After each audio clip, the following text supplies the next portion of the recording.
Assalamualaikum warahmatullahi wabarakatuh. Di sini saya akan menjelaskan mengenai sikap orientalis terhadap Islam dan sejarah perkembangan orientalisme.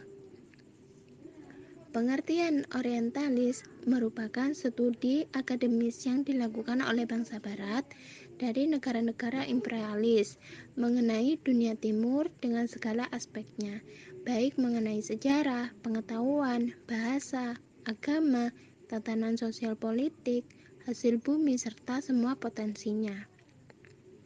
Sikap orientalis terhadap Islam. Yang pertama, terhadap Rasulullah.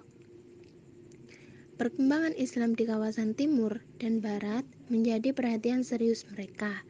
Sebagian besar dari mereka untuk memberikan sifat kepada Rasulullah SAW sebagai seorang pendusta, pengarang wahyu, pendiri Islam, dan sebagainya.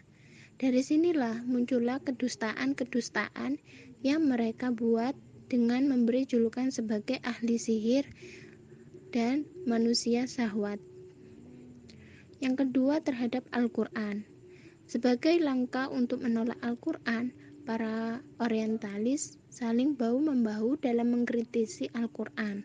Salah satunya melalui Arthur Jeffrey bersama Pretzel untuk membuat Al-Quran edisi kritis. Sebagai langkah awal mereka mengumpulkan manuskrip, kamus, buku-buku tafsir, hadis, dan qiraat.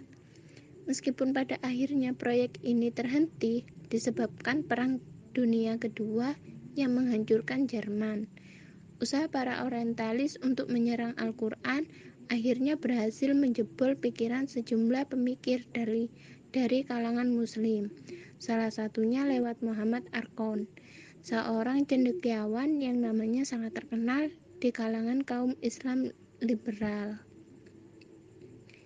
Strategi kaum orientalis untuk melemahkan kaum muslim yang pertama, mereka itu mendirikan lembaga-lembaga akademi untuk mengkaji semua yang berkenaan dengan orientalisme. Yang kedua, memecah belah antar organisasi dengan mengangkat isu-isu masalah khilafiyah yang menjadi perbedaan antar organisasi.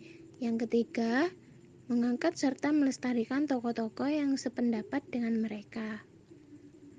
Selanjutnya mengenai sejarah perkembangan orientalisme.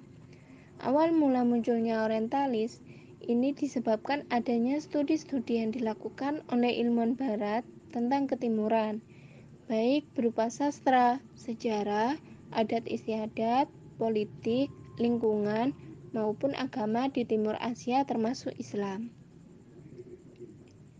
Secara garis besar, orientalisme ini dapat dibagi menjadi 3 periode.